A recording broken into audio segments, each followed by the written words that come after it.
Amén. Buenas tardes a todos. Damos una vez más la bienvenida a cada uno en esta hora.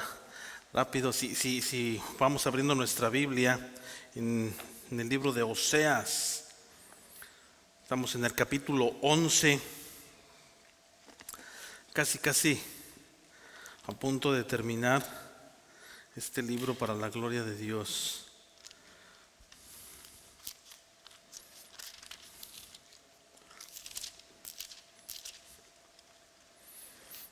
¿Lo tenemos todos? Oseas capítulo 11. Para todas las madres mexicanas o todas las madres hispanas que celebran el día de hoy, el Día de las Mamás, enviamos un saludo para las que están aquí, las que nos están mirando a través de la plataforma. Un saludo a mi madre que por ahí está mirándonos, ¿verdad? Y que el día de hoy allá en México celebran el Día de las Madres.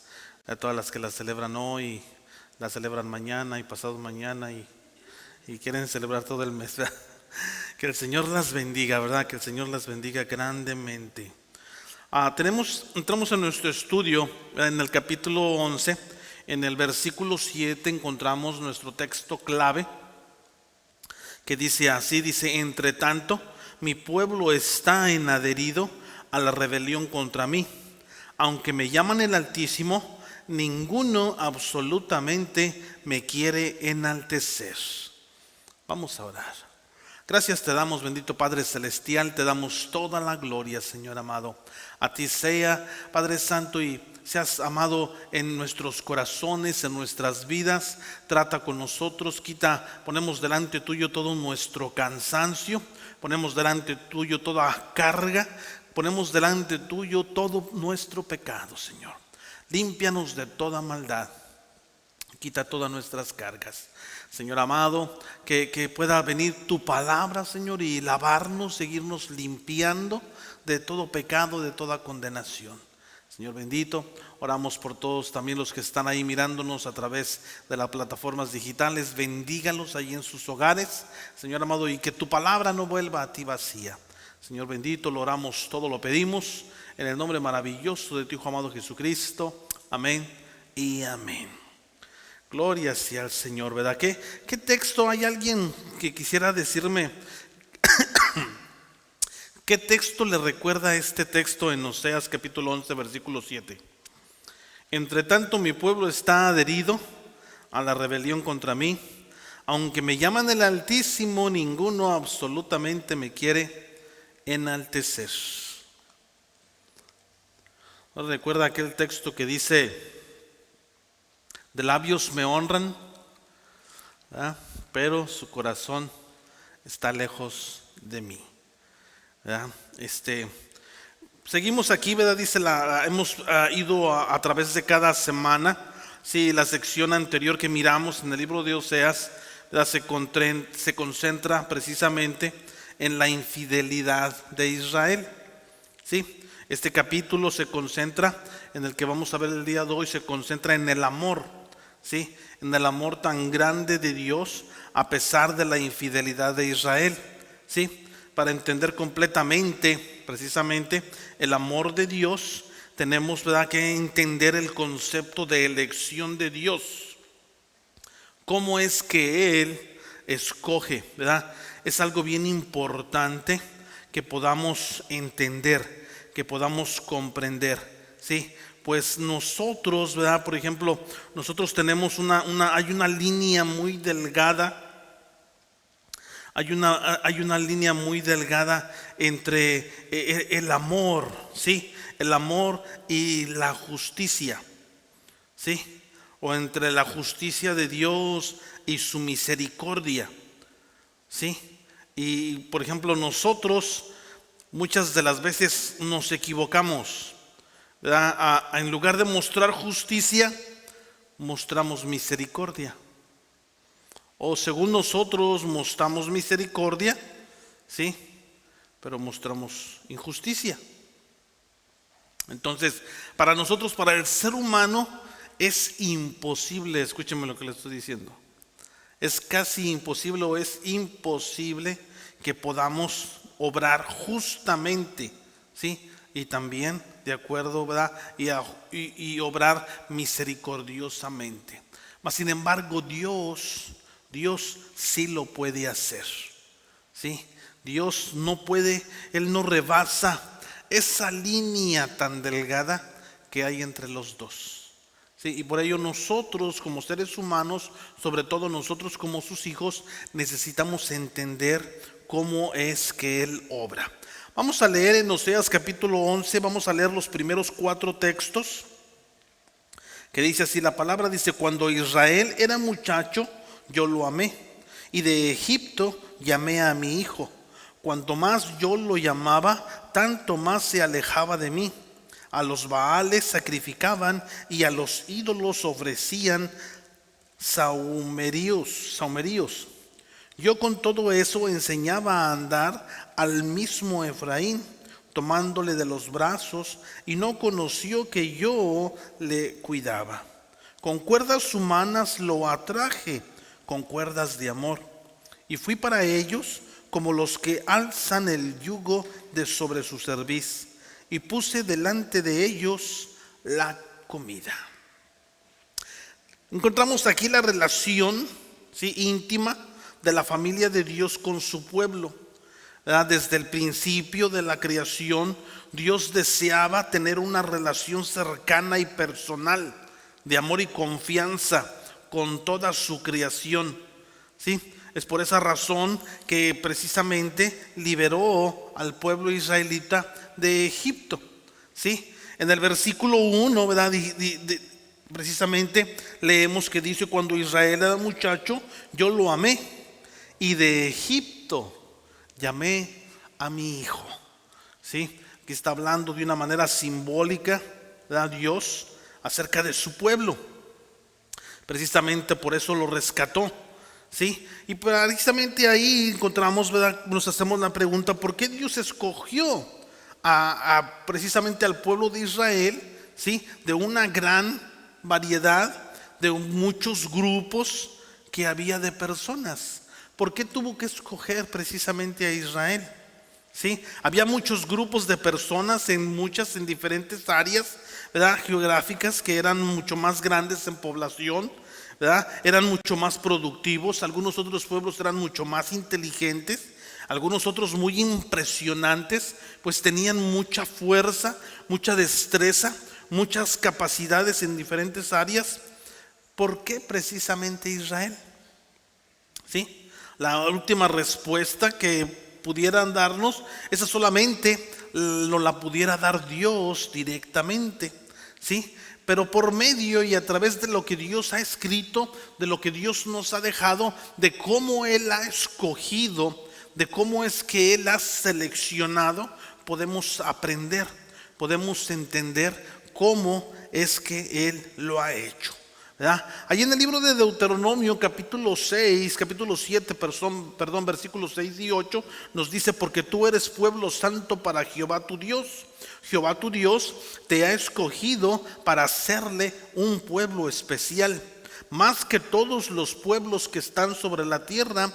Fíjense bien lo que dice: no por ser vosotros más que todos los pueblos os ha querido Jehová y os ha escogido, pues vosotros erais el más insignificante de todos los pueblos, sino cuanto Jehová os amó y quiso guardar el juramento que juró a vuestros padres, os ha sacado Jehová con mano poderosa y os ha rescatado de servidumbre, de la mano de Faraón y rey de Egipto.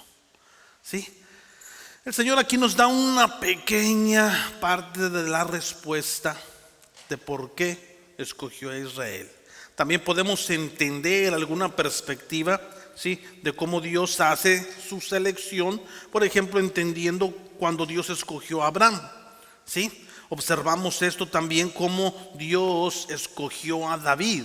¿Se recuerda usted cuando esta historia, cuando viene, ¿verdad?, el profeta y llama a su padre Isaí y le dice: tráeme a todos tus hijos, ¿verdad? Y dice la palabra que todos sus hermanos, los hermanos de David, eran grandes, enormes y fuertes. ¿verdad? Y de todos ellos ninguno, ¿verdad? Hasta que ya dice, pues no, pues ninguno es, ¿verdad? Dice, pues falta todavía uno, es aquel chiquillo apestoso, hediondo que anda ya cuidando las ovejas. Ahí ese era David. Imagínense, el más chiquitillo, el más insignificante, no estaba preparado para la guerra. Recuerda cuando fue David a pelear contra Goliat, un pequeño muchachito que ni siquiera podía con la armadura, ni siquiera podía con la espada. Imagínense, pero más sin embargo Dios escogió a David. ¿Sí? Encontramos principios bíblicos, ¿sí? En este capítulo, ¿verdad? Encontramos primeramente que la elección de Dios siempre es algo inesperado, ¿sí? Es algo inesperado. Por ello, ¿verdad? Yo siempre le animo a que usted mantenga un corazón fiel a Dios. No importa quién sea usted. Míreme a mí. Usted piensa que yo, no sé, que tengo sangre azul a lo mejor, pero yo no soy nada. Yo no soy nada. Y yo mismo muchas veces he preguntado, Señor, ¿por qué me llamaste? ¿Por qué yo? Para mí fue algo inesperado. Sí, fue algo inesperado, lleno de defectos, lleno de incapacidades. Sí, mas sin embargo, aquí estamos. Sí, igualmente usted tiene un llamado. Número 2, la elección de Dios no se basa nunca en las apariencias exteriores. Sí, usted puede ser la persona, yo no sé cómo se considera usted, el más feo, el más deforme. Usted puede ser yo no sé, ¿verdad? Yo no sé, el humanismo, el ser humano pone tantas, ¿verdad? A veces, ¿verdad? Usted me ve cómo me visto yo, ¿verdad? No me gusta vestirme a mí de una manera ostentosa, no me gusta. Muchas personas han dicho, es que no se viste, el pastor no se viste como pastor. Yo no sé cómo se visten los pastores. Yo no sé cómo se visten o cómo me tengo que vestir para ser pastor. ¿Sí? Porque lo exterior no me define y tampoco le define a usted. ¿Sí? Dios llama y no observa eso. Nunca se fija en las apariencias exteriores. Número 3, la elección de Dios siempre tiene un propósito. ¿Sí? Dios siempre tiene un propósito, así como cuando decimos siempre tiene un as bajo la manga. ¿Sí? Ese es Dios. A veces sabemos y pensamos yo mismo, ¿verdad? A veces el Señor me ha llamado a hacer, a poner a alguien a realizar X tarea. Y yo digo, ay Señor, perdónenme, soy humano. Pero digo, bueno Señor, tú eres el que lo estás llamando. Si tú la riegas, allá tú. Pero créame que el Señor sorprende. ¿Sí? Porque las personas que miramos, ¿verdad? Y después miramos el propósito que Dios tiene al llamar a ciertas personas. Así es de que, y algo que yo he aprendido ¿verdad? Es Dios no se equivoca. ¿Sí? Así es de que sea cual sea lo que Dios le llame a hacer, usted hágalo, aunque usted mismo diga como yo Señor. Número 4, la elección de Dios siempre es la menos merecida, ¿verdad? Como le estoy diciendo, siempre pensamos que no lo merecemos, ¿verdad? Nos vamos a sentir inmerecedores de lo que vamos a realizar o de lo que estamos realizando o lo que el Señor nos está llamando, proponiendo hacer. Sí, pero es el Señor, ¿sí? Primera de Corintios capítulo 1 verso 27 nos dice, sino que lo necio y del mundo escogió Dios para avergonzar a los sabios, y lo débil del mundo escogió Dios para avergonzar al fuerte. ¿Sí? Hay muchas personas, ¿verdad?, que hablan de grandeza, hablan de sabiduría, hablan bueno, pero a Dios no le interesa ese tipo de personas. Le interesa aquella persona que es humilde, ¿verdad? Y me he quedado mucho con esto en el corazón. Me ha llegado profundamente cuando el Señor precisamente Cristo hablando dijo a sus discípulos: aprended de mí, que soy manso y humilde.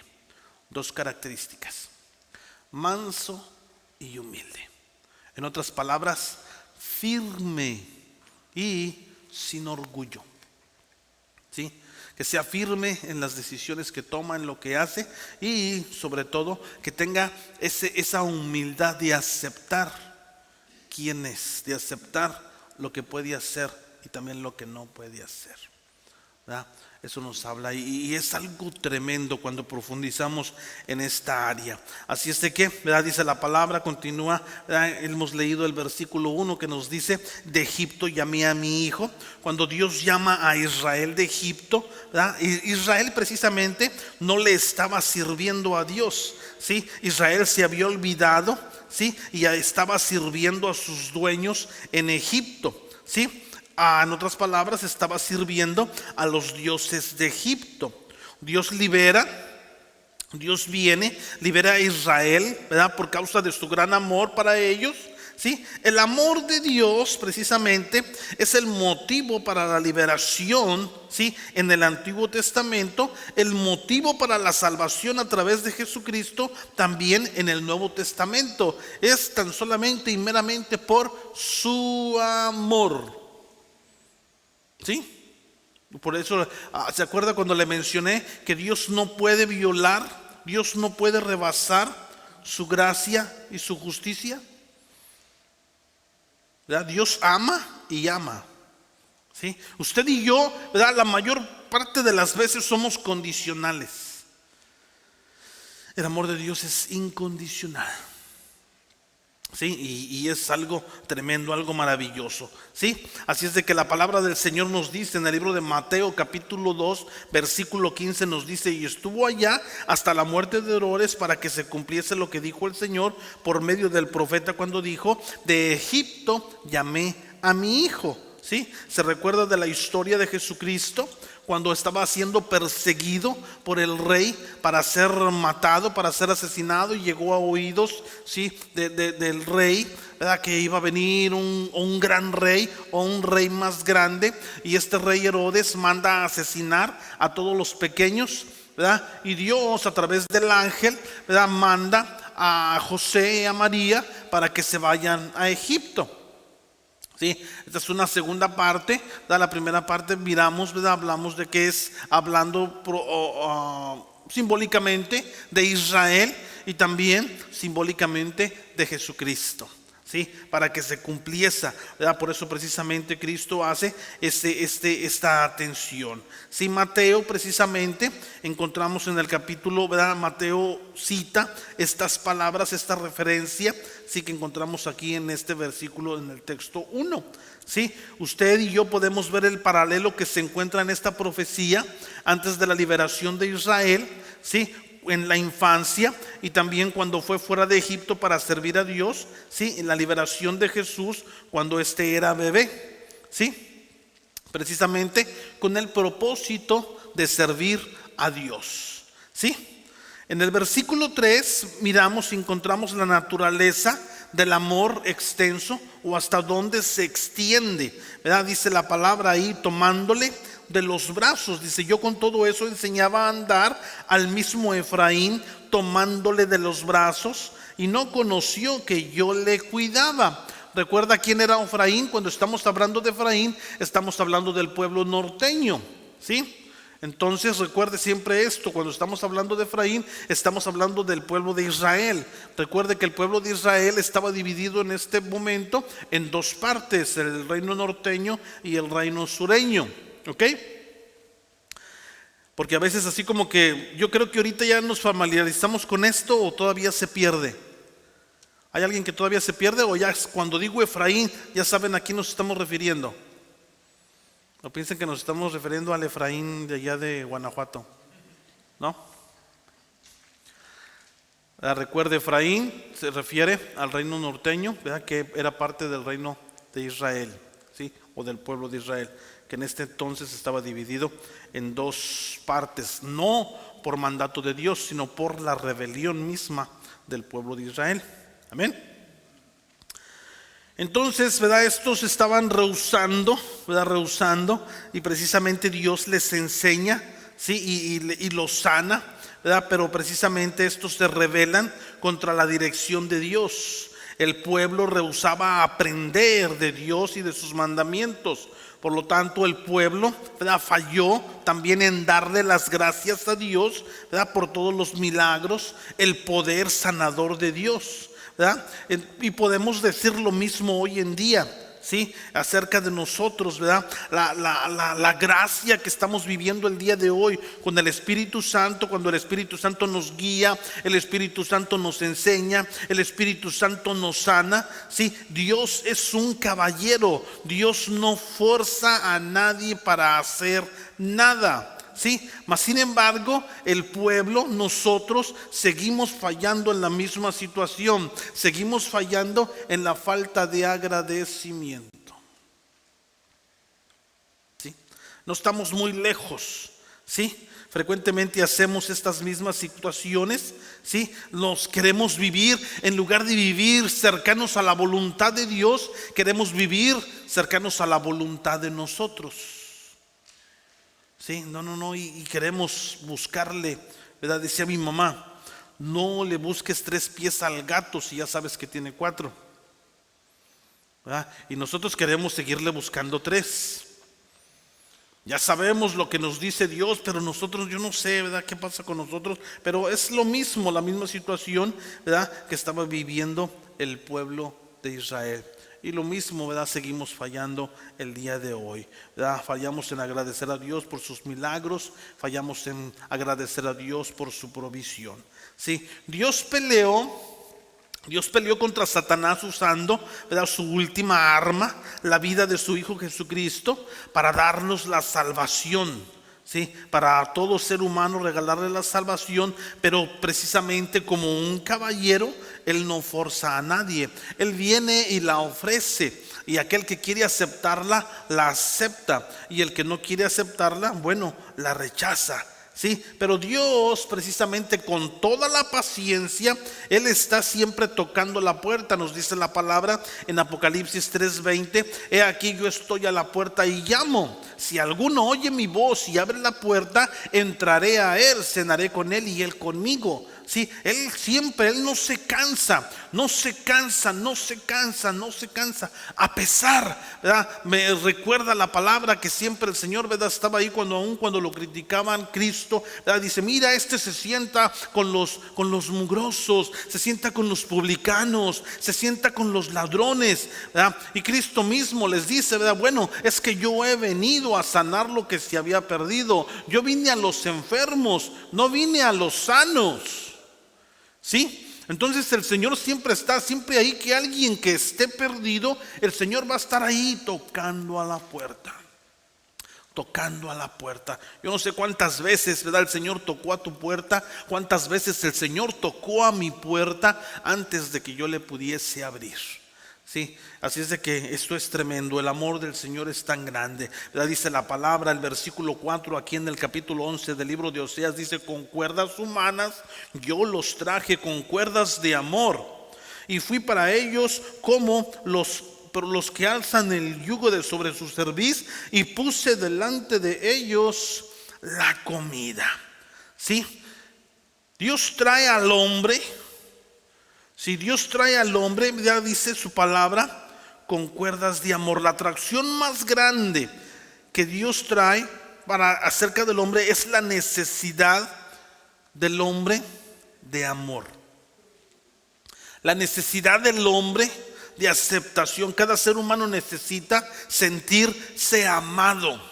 Cada ser humano necesita sentirse aceptado. Aún aquellos, ¿verdad?, que dicen, no, yo solo estoy bien, yo no necesito a nadie, ¿verdad? En el interior hay algo que Dios puso, ¿verdad? Que Dios puso, hay una figura, ¿verdad? Yo no sé si usted ha mirado esos juegos de los pequeñitos que tienen un cuadrito o una estrellita o un triángulo y hay una figura que solamente pueden poner ahí. Bueno, Dios puso algo así parecido en el ser humano, que solamente el amor de Dios lo puede llenar, que solamente la aceptación que es en Cristo Jesús lo puede llenar. No hay nada que puede llenar ese vacío que hay en el ser humano. ¿Sí?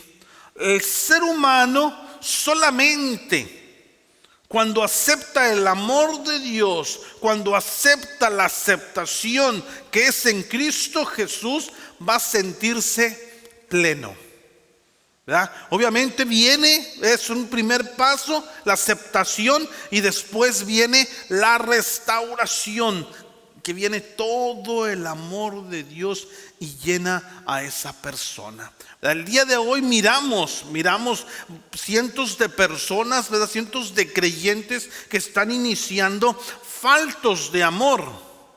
Han tenido esa aceptación en Cristo Jesús, se sienten aceptados y ya no más se sienten rechazados, pero falta que el amor de Cristo Jesús venga y los restaure, venga y los sane. ¿Sí?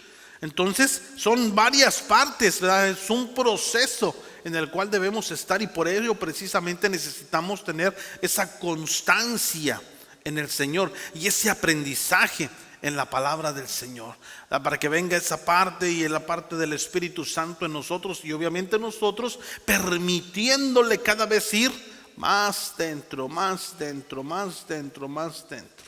Amén.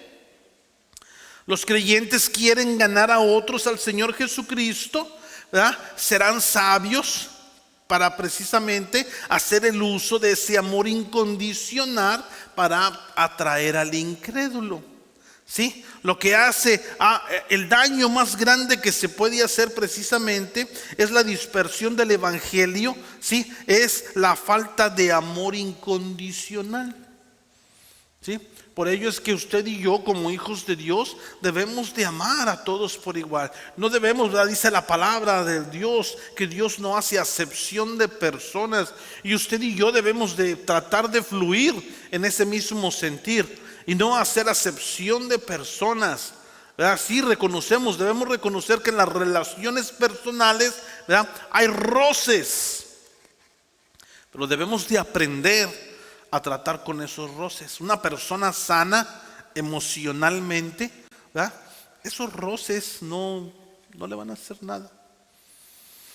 Y por ello es que necesitamos ser restaurados, ¿verdad? Pero ya eso es un paso o varios pasos más adelante.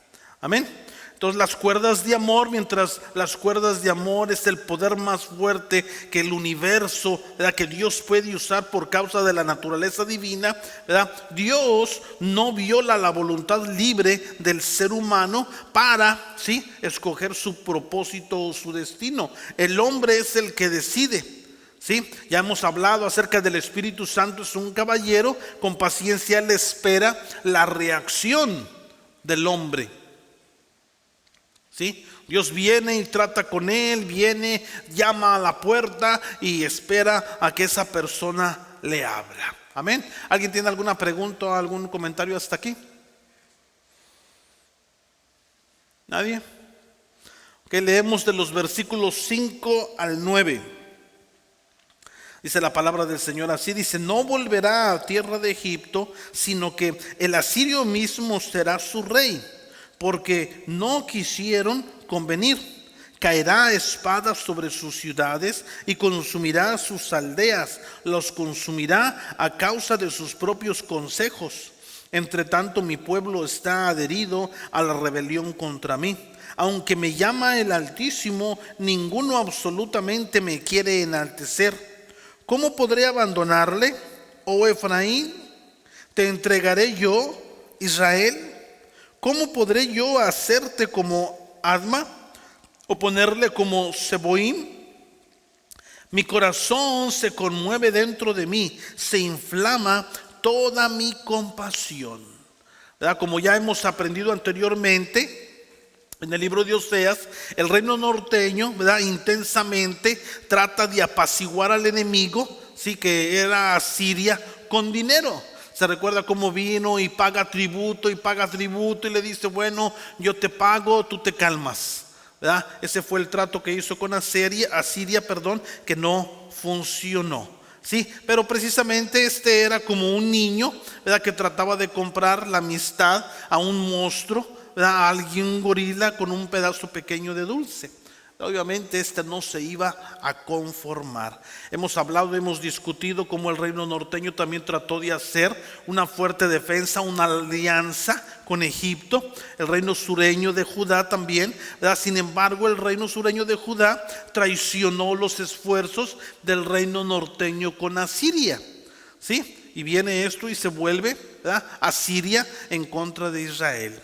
Estas dos naciones, Egipto y Asiria, los eventos que los rodean, todo esto sabemos que son reales en el Antiguo Testamento. Estas dos naciones, Egipto y Asiria, son prefiguras espirituales o ejemplos, ¿sí?, que encontramos para que usted y yo estemos informados cuando estamos leyendo el Nuevo Testamento. Egipto, escuche bien, y esto es algo que debe de grabarse. Egipto, a través de la Biblia entera, esta nación, ¿verdad?, representa o es una prefigura del mundo. Es una prefigura de las cosas mundanas o el sistema mundano filosófico. Este aspecto se comprende de una mejor manera cuando estudiaremos el libro de Éxodo y el libro de Números. ¿Sí? La filosofía, usted sabe cuáles son los famosos filósofos, como por ejemplo Gandhi. Gandhi era un filósofo, ¿verdad?, un pensador, y que, ¿verdad?, muchos dicen muy buen pensador, pero es filosofía, es algo humano. La filosofía nada tiene que ver con Dios. En apariencia es, y usted lo ve, ¿verdad? Y por ahí el día de hoy hay por ahí muchos cuadritos, adornos con pensamientos. Incluso en la televisión, en ciertos programas de televisión, ponen estos pensamientos y abajo ponen el autor de estos pensamientos, ¿verdad?, que ponen ahí un gran pensamiento y el autor, Devan Josué Torres. Pero es filosofía. Todo esto es filosofía. Es algo que no proviene de Dios. Y todo esto la encontramos que tiene que ver cuando se habla de Egipto. Asiria en el Antiguo Testamento, ¿verdad?, se habla frecuentemente de Asiria y su líder, que es llamado el asirio, ¿sí? Encontramos claramente en este estudio, ¿verdad?, de las profecías dentro del libro de Daniel, sí, que este líder, el asirio, es una prefigura del anticristo, ¿verdad? Este líder es un líder del mundo que vendrá en el periodo de la tribulación de 7 años, ¿sí?, en el futuro. El anticristo es el segundo miembro de la Trinidad impía. Satanás es el padre de las mentiras. El anticristo es el falso profeta. ¿Ok? Entonces, cuando usted encuentre estos nombres, Egipto, Asiria o el asirio, usted sabe a qué se está refiriendo y que no es algo bueno, ¿sí? No es algo bueno. Muchas de las veces el día de hoy nos han querido vender muchas cosas de Egipto. Por ejemplo, hay muchas figuras que muchas personas tienen en su casa, que son en forma de pirámide, ¿sí? Todo ese tipo de figuras provienen de Egipto. Dentro del ocultismo, dentro del paganismo, a estas figuras que están en forma de pirámide se dicen que de ahí proviene poder, y por esa razón muchas personas las tienen en su casa, ¿sí? Pero esto es una práctica de ocultismo. Es algo que usted debe de tener cuidado. Recuerde las lecciones pasadas anteriores que hablamos acerca de Oseas y cómo el padre debe de tener cuidado de lo que deja entrar en su casa. Cuando usted deje entrar algo en su casa, tenga cuidado qué es lo que deja entrar, ¿sí? Porque muchas personas por ignorancia están dejando entrar muchas cosas que son de idolatría o provienen del paganismo, ¿sí? Ahí es de que tenga cuidado. Dice el versículo 5: no volverá a tierra de Egipto, sino que el asirio mismo será su rey, porque no quisieron convertir, ¿verdad? Ya aquí rápidamente, cuando leímos usted entendió lo que quiere decir el texto con lo que le acabo de explicar, ¿sí o no? Entonces ya oramos y nos vamos. ¿Sí? ¿Sí le entendió o no? No volverás a tierra de Egipto, sino que el asirio mismo será su rey, porque no quisieron convertir, ¿verdad? Está hablando en una manera profética. Hablamos anteriormente en nuestro estudio profético en el libro de Oseas que en realidad Israel regresa nuevamente para estar cautivo en Egipto en el periodo de la tribulación bajo el reinado del anticristo. Es lo que quiere decir este texto. ¿Sí? ¿Sí le entendió o no? Amén. Ya tenemos y lo confirmamos ahí con las escrituras en Deuteronomio y con las escrituras en Isaías, verso 19 al 18. ¿Verdad? Pero debemos aclarar que el pueblo de Israel no estaba esclavizado en Egipto cuando el reino cayó a los asirios. ¿Sí? En Asiria, en el año 721 antes de Cristo, el faraón, ¿sí?, de Egipto no era su rey. En lugar del rey era el rey de Asiria. ¿Sí? El rey de Asiria era su rey. El significado espiritual de este versículo es claro. El espíritu del anticristo, recuerda, la misma escritura nos dice que ya está en este mundo. ¿Sí? No debe de ser algo nuevo para nosotros. La misma palabra nos lo dice, ¿sí? Que el espíritu del anticristo, ¿sí?, que ya está en este mundo, llega a ser el rey de ellos en lugar de Jesucristo, cuando estos le rechazan, ¿sí?, en su primera venida. Recuerda en Juan que la palabra del Señor nos dice: a los suyos vino y los suyos no le recibieron. En primera de Juan capítulo 2 versículo 18 nos dice: hijitos, ya es el último tiempo, y según vosotros oísteis que el anticristo viene, así ahora ha surgido muchos anticristos, pero esto conocemos, que es el último tiempo. ¿Sí? Entonces es algo que tenemos que estar atentos. Por esta razón Jesucristo dijo a los fariseos que su padre era Satanás y no Dios. En el libro de Juan capítulo 8 verso 44 dice: vosotros sois de vuestro padre el diablo, y los deseos de vuestro padre queréis hacer. ¿Sí? Encontramos un cumplimiento futuro cuando el anticristo, ¿sí?, que es la prefigura del asirio, será el rey de los judíos en el futuro. En el principio del periodo de la tribulación, los judíos creerán la mentira que el anticristo es el Mesías verdadero, ¿sí?, el que ya han estado esperando por muchos años. Le aceptarán al anticristo como su rey y como su Mesías. ¿Sí? Recuerde, y aquí es donde se encuentra el engaño. En el estudio de Apocalipsis lo miramos en una forma más clara. Recuerde cómo Israel, a través de toda la historia, yo creo que todos sabemos un poquito de historia, ¿sí? Israel ha estado buscando la paz. Todo mundo ha estado peleando con Israel. Todo mundo, todos sus alrededores, todos sus vecinos. Sí, han estado peleando. Israel, a través de toda la historia, ha estado buscando la paz.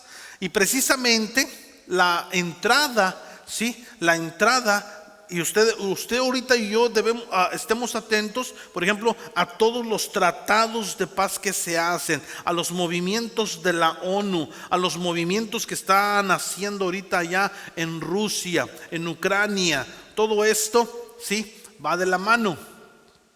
¿Sí? Entonces, precisamente va a venir un momento en el que se les va a prometer a Israel la paz. Y ahí es donde Israel va a caer. ¿Sí? Y ahí es donde va a venir este anticristo, el asirio, que les va a prometer la paz, pero en lugar de paz va a ser la guerra. Y este es el inicio de la tribulación. Yo no sé si vamos a estar aquí o no, pero yo creo que yo no.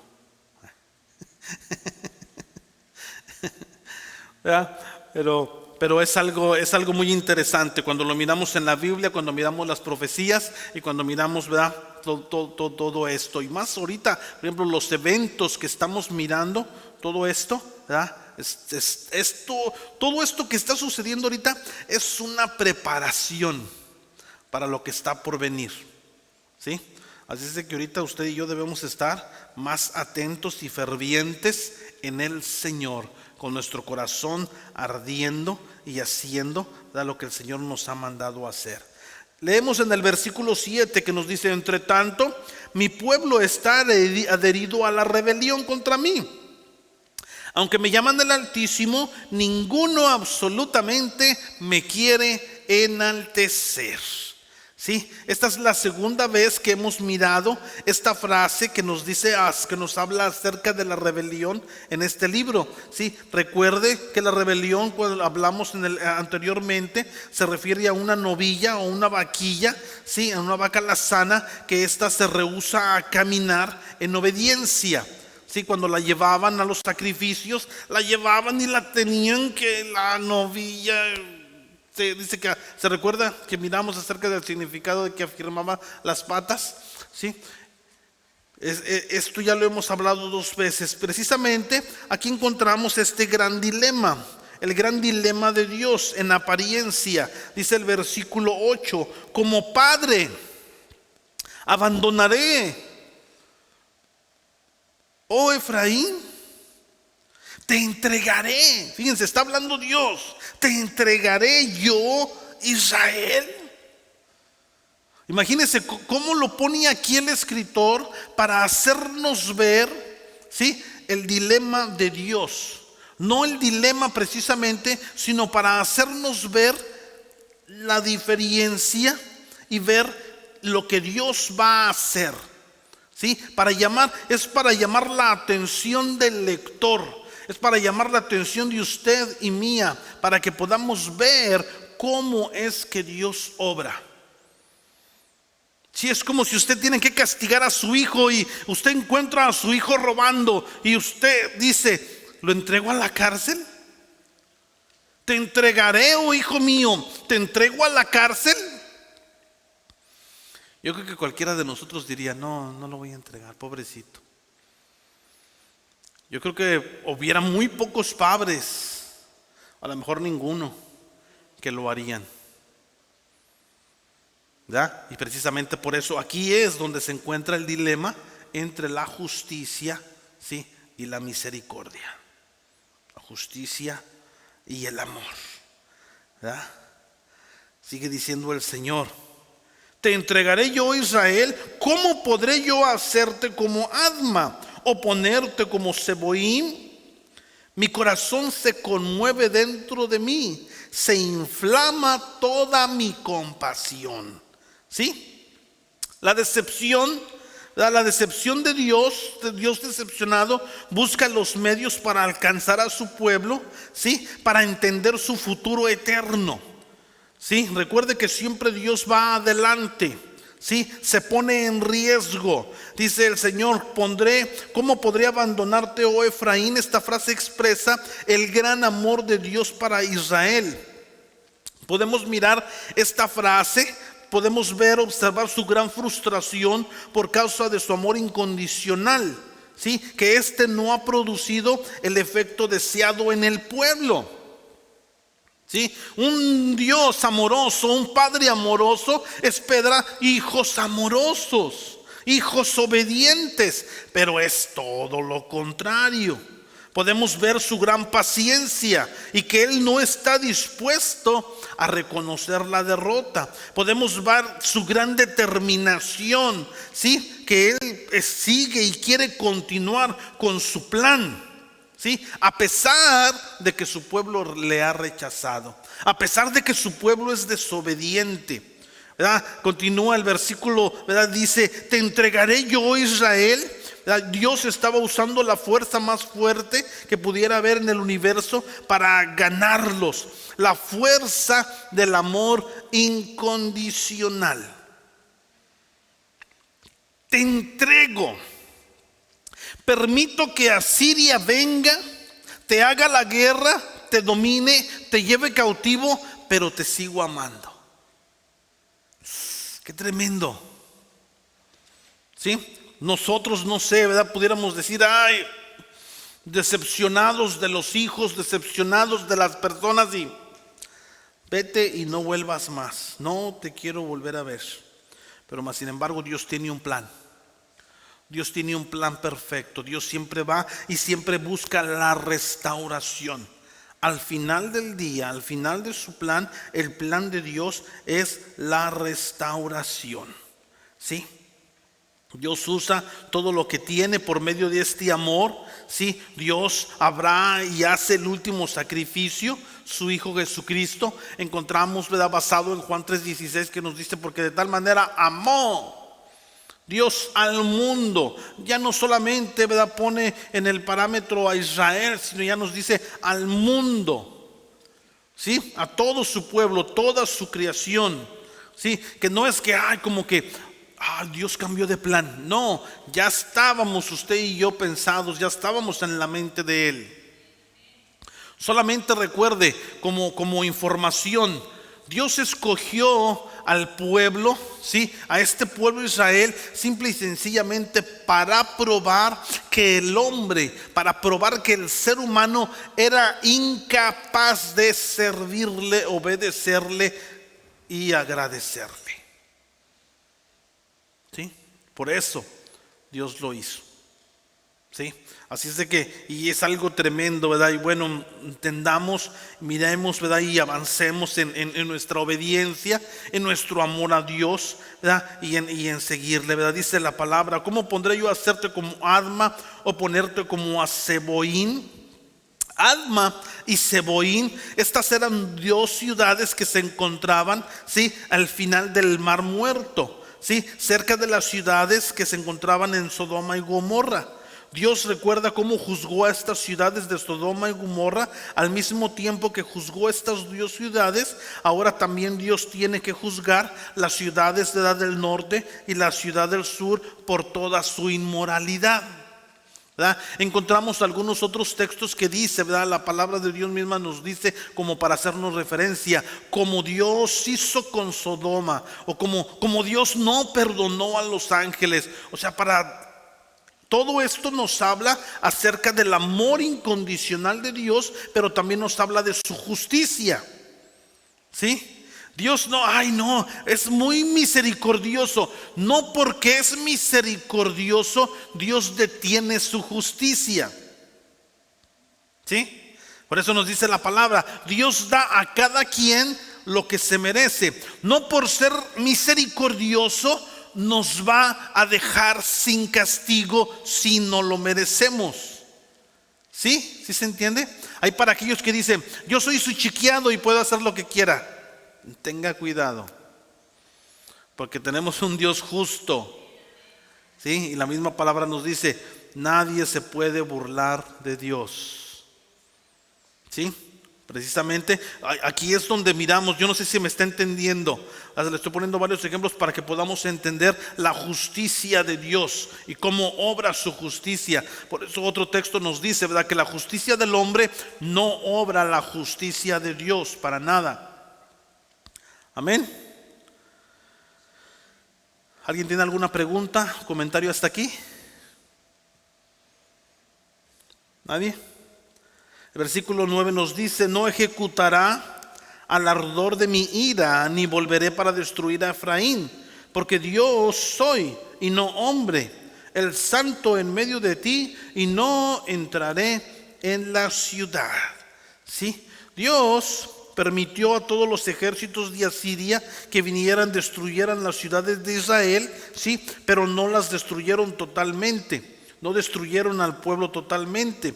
¿Sí? Si hablamos acerca con este razonamiento humano, todos los israelitas merecían ser aniquilados totalmente por toda su rebelión.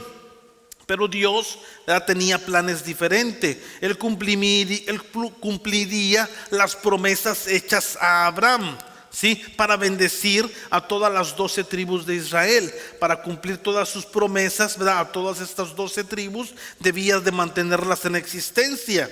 Por esa razón no las exterminó totalmente.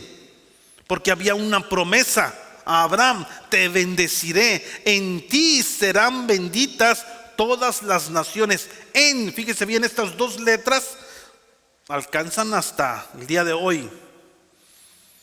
¿Sí? ¿Sí me entiende? Por eso, muchas personas han preguntado, pero entonces si eran como eran, ¿por qué no los destruyó como a Sodoma y Gomorra? ¿Por qué no los destruyó como en el tiempo de Noé, que vino y destruyó todo? ¿Por qué no destruyó y exterminó a su pueblo? Porque había una promesa que tenía que cumplir. Y para cumplir esta promesa tenía que dejar ahí 2 que 3, ¿verdad? Para que siguieran toda esta cadena de personas, ¿verdad? Toda parte de estas 12 tribus. Amén.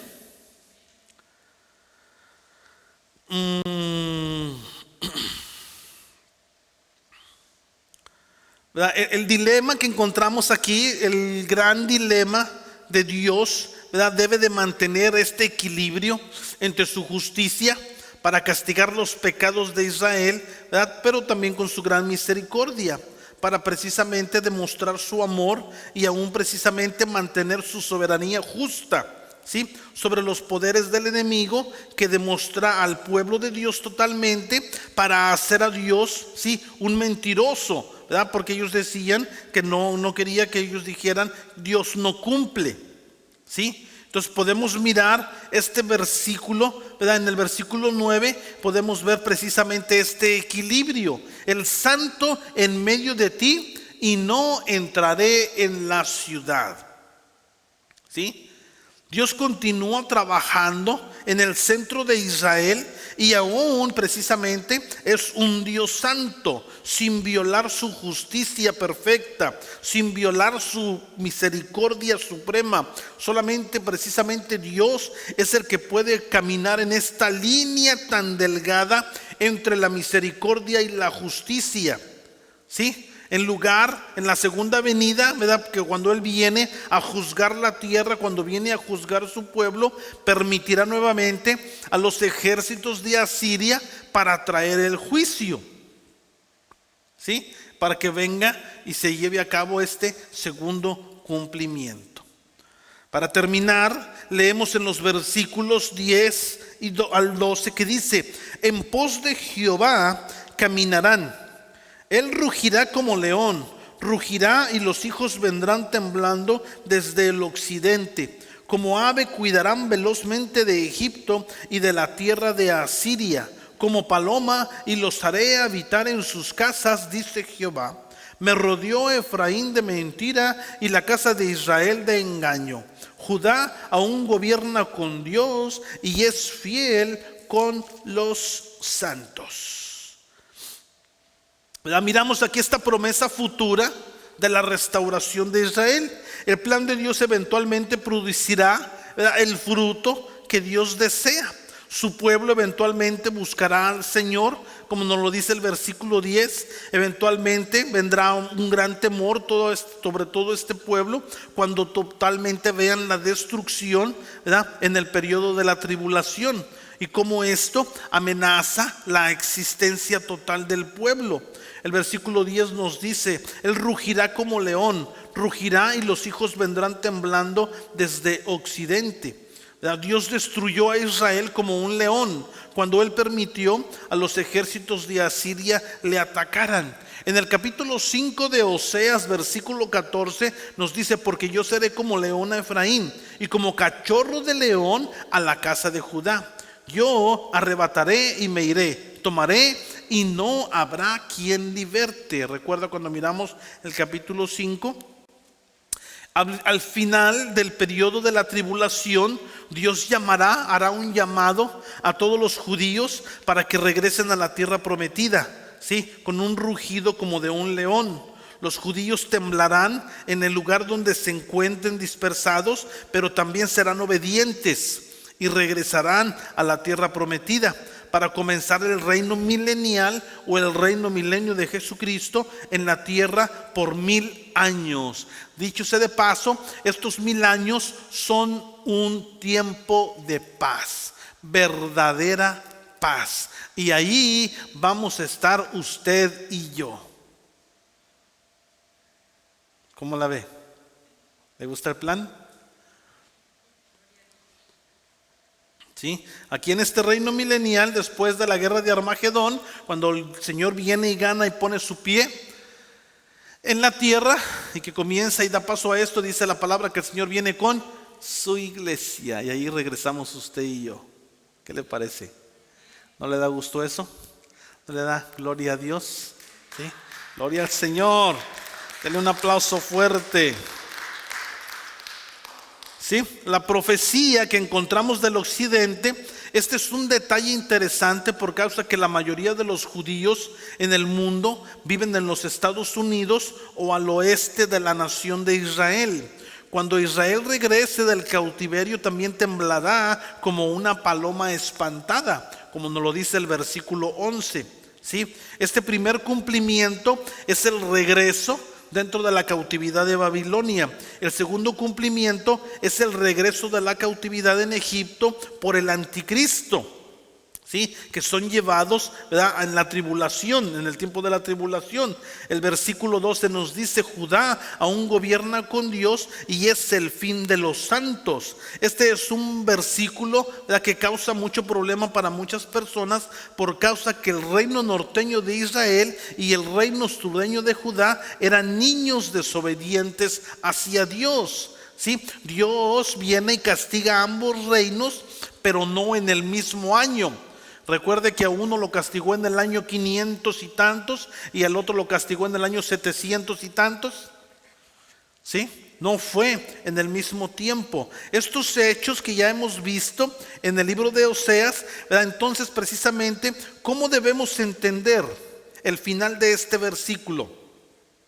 Del versículo 12. ¿Sí? Las escrituras hebreas, ¿sí?, o el idioma, el lenguaje hebreo, interpretan la palabra gobierno o gobierna, escúcheme bien, la interpretan para dar a entender vagar inquietamente y ser revoltoso con Dios. No precisamente como gobierno o el gobierno que conocemos ahorita. El significado que le da el lenguaje hebreo es totalmente otro significado que nos habla acerca de la rebeldía, ¿sí?, o voltearse en contra de Dios. ¿Sí? Había un remanente, recuerde que hay un remanente fiel en el reino sureño. Por esta razón, precisamente, el juicio sobre el reino sureño, ¿verdad?, se retarda. ¿Sí? Porque recuerde que hay esta parte de la nación no quieren. Le dicen al reino norteño: tú quieres, ok, tú vete, tú sepárate, tú apártate, nosotros aquí permanecemos. Y recuerde cómo esta parte siguieron practicando y haciendo los sacrificios, pero eventualmente fueron contaminados. ¿Sí?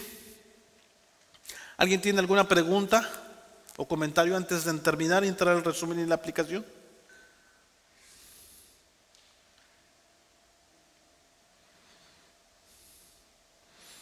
¿Nadie?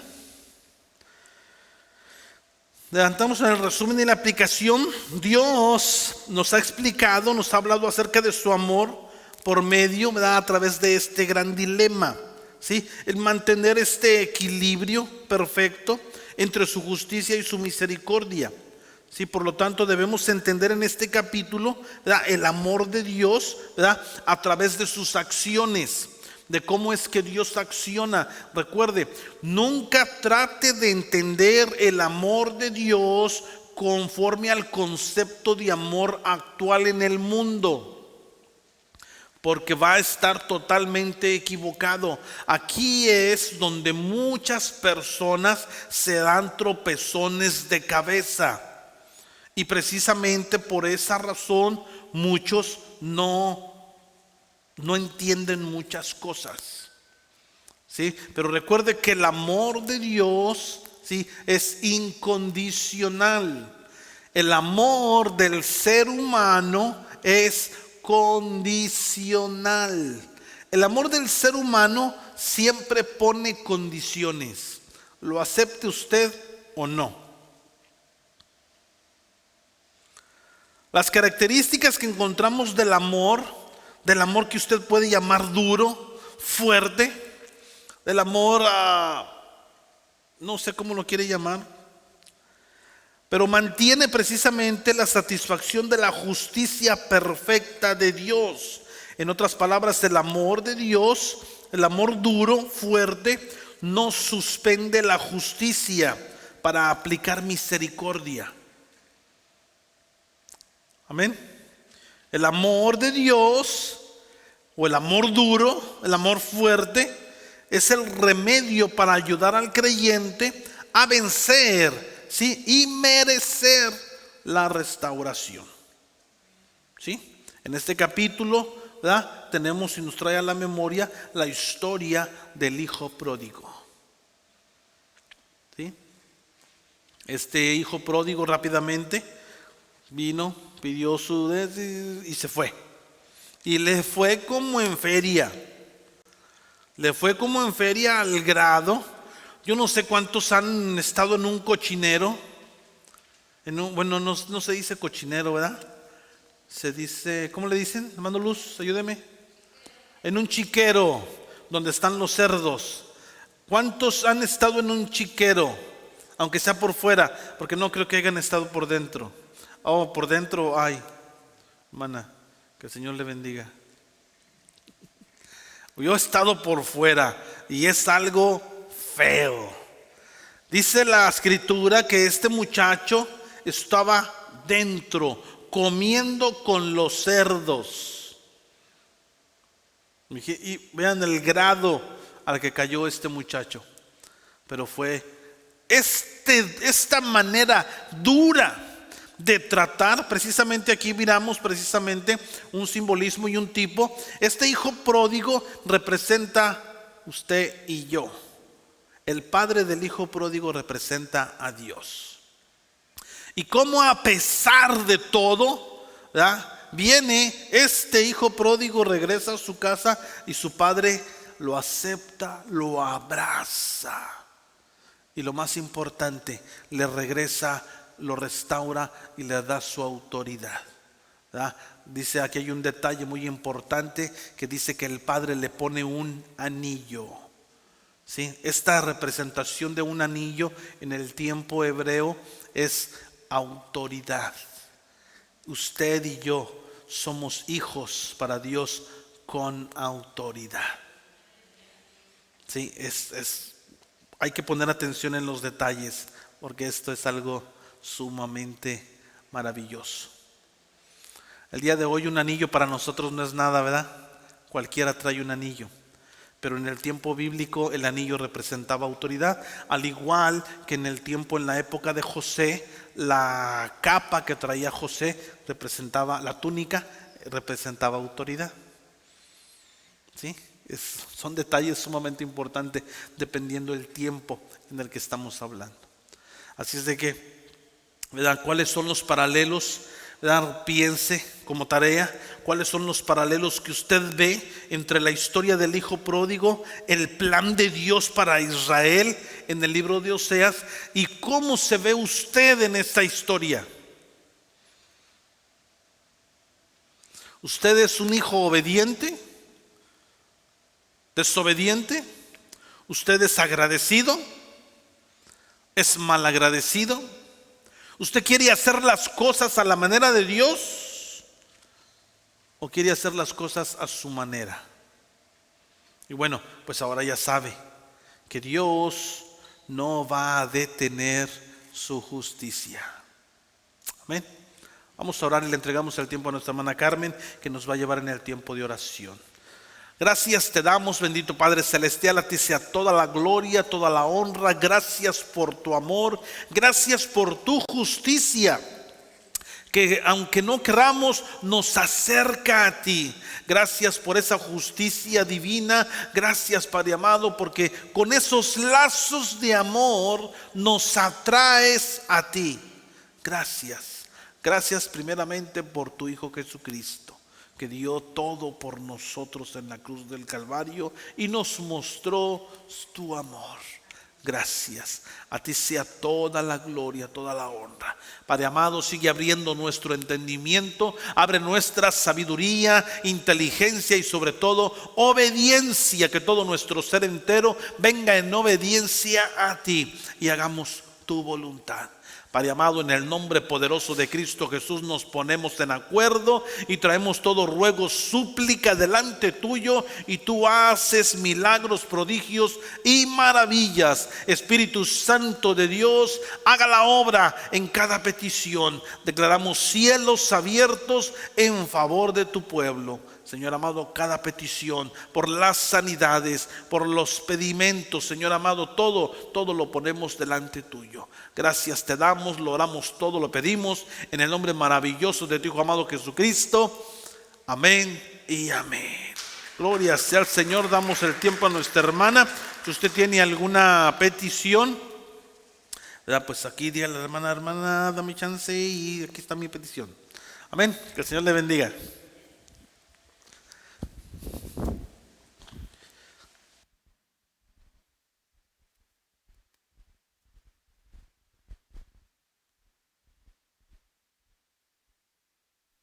Gracias.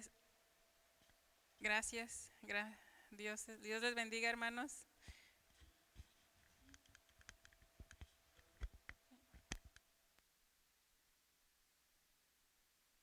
Hermanos,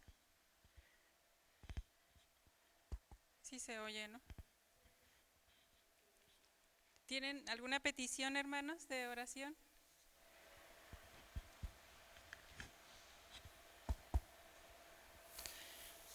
¿Quién dijo yo? José Sandoval.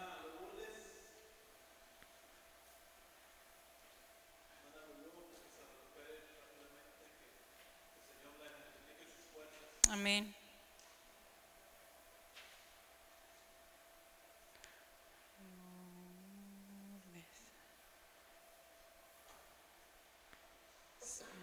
Salud. ¿Alguien más, hermano? Norma Calderón. Ok.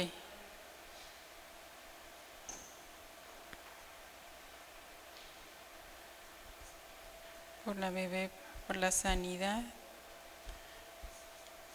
y salvación de ellos, ¿verdad? ¿Alguien más, hermanos?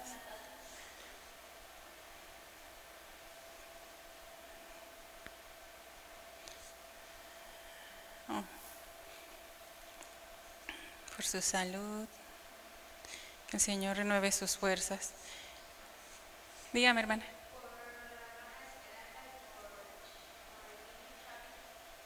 Oh, sí.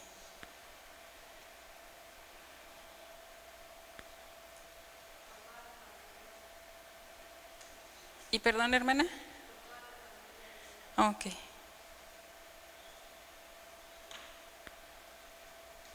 Que pronto los veremos a todos reunidos con nosotros, ¿verdad, hermana? Sí, hermanas, ¿alguien más? No se me amontonen. Es cierto. Bueno, pues vamos a empezar esta oración. En el nombre de nuestro Padre Celestial, iniciamos y damos gracias a nuestro Padre. Gracias, Padre amado, bendito Señor. Santo, santo, santo tú eres, Señor, en esta noche. Santo y digno de toda alabanza, Señor, de toda gloria, de todo de nosotros, Padre, de estos corazones, Padre Santo. Gracias, Señor, te agradecemos primeramente porque podemos estar aquí, Señor, delante de ti, Señor, aquí donde tú habitas, Padre, en comunión con tus hijos, Padre Santo. Gracias, Señor, unidos aquí orando, clamando, Señor, tu presencia y la presencia de tu santo y precioso Espíritu. Precioso Espíritu de Dios, oh, perdónanos, Padre, en esta tarde por nuestras faltas, Señor. Por aquellas faltas que no recordamos, Señor, usted nos las recuerda.